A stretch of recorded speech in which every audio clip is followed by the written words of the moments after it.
जय जगन्नाथ। जगन्नाथ जी के भक्त परमेष्ठी दर्जी की कथा। दिल्ली में लगभग 400 साल पहले काले रंग का परमेष्ठी नाम का एक कुबड़ा दर्जी रहता था। इसकी पत्नी का नाम बिमला था। वह बहुत ही संस्कारी और ईश्वर को मानने वाली थी। परमेष्ठी की वासुदेव भगवान में अपार आस्था थी। वह सोते जागते भगवान जगन्नाथ जी का स्मरण करते रहते थे। परमेष्ठी अपने काम में बहुत निपुण था। वह अपना काम बहुत सफाई से करता था। इसीलिए नवाब और बड़े बड़े अमीर राजघराने उससे कपड़े सिलवाते थे। जहाँ तक कि दिल्ली के बादशाह को भी उसके सिले कपड़े बहुत पसंद आते थे। एक बार बादशाह ने सिंहासन के नीचे पैर रखने के लिए 2 बढ़िया गलीचा बिछाया, लेकिन बादशाह के मन को वो गलीचे नहीं जचे। इसीलिए उसने 2 तकिए बनवाने का निश्चय किया। बादशाह ने कीमती मखमल के कपड़े पर हीरे मोती सोने के तारों से उस तकिए के कपड़े को सजवाया। बादशाह चाहता था कि इस बहुमूल्य कपड़े से सुंदर तकिया बने। इसलिए उसने परमेष्ठी को बुलाकर कहा कि यह बहुत कीमती कपड़ा है, इससे तुम बड़े ध्यान से मेरे लिए 2 तकिए तैयार कर दो। परमेष्ठी कपड़ा लेकर घर आ गया। तकिए के लिए 2 खोल तैयार किए। परमेष्ठी ने अंदर सुगंधित रुई भरी। तकिए को देखकर परमेष्ठी के मन में यह भाव जग गया कि इतनी सुंदर तकिए का अधिकारी तो कोई हो ही नहीं सकता। इस तकिए का अधिकारी तो सिर्फ जगन्नाथ जी होने चाहिए। धीरे धीरे उसके दिमाग में यह विचार दृढ़ होने लगा। इतनी सुंदर कारीगरी किस काम की अगर वो भगवान की सेवा में ना लगे।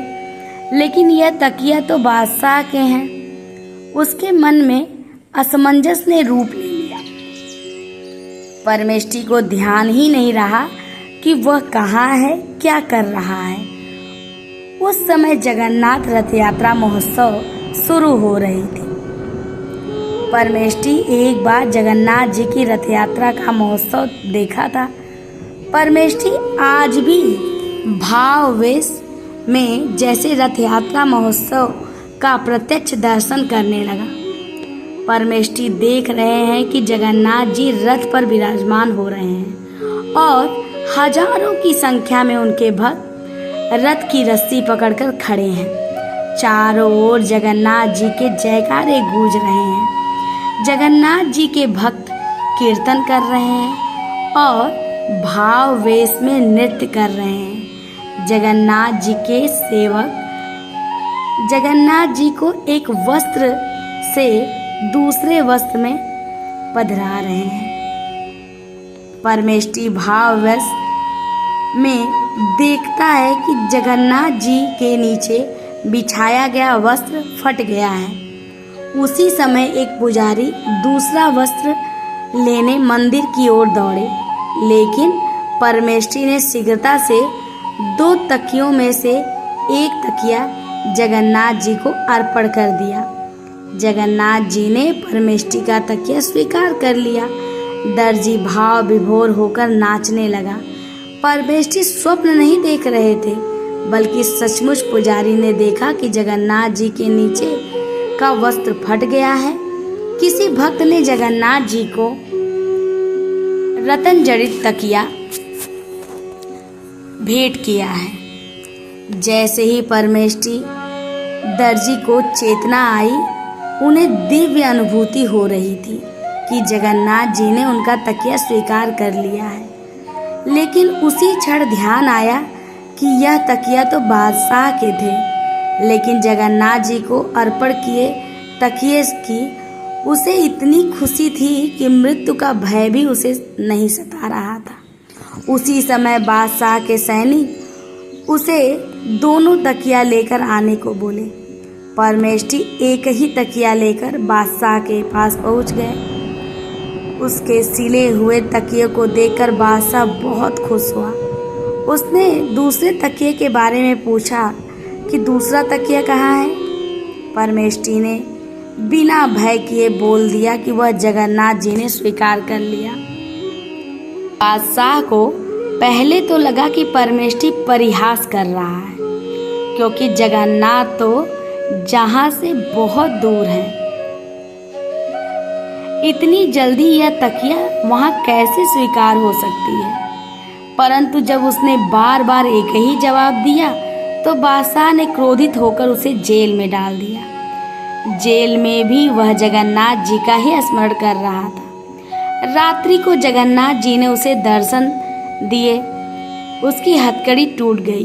कारागार की कोठरी के द्वार खुल गए। परमेष्ठी को शंख चक्र गदाधारी भगवान दर्शन दिए। भगवान के दर्शन कर उनके चरणों में पड़ गया।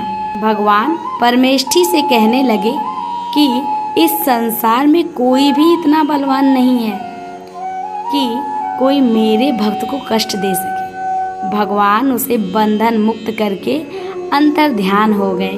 उधर बादशाह को एक बड़ा भयंकर सपना आया। मानो साक्षात्कार महाकाल अपना दंड उठाए उसे पीट रहे हैं। वह कहने लगा कि तुमने परमेष्ठी को क्यों कैद किया। बादशाह डर के मारे पसीने से तरबतर होकर उठ गया। उसका पूरा शरीर कांप रहा था।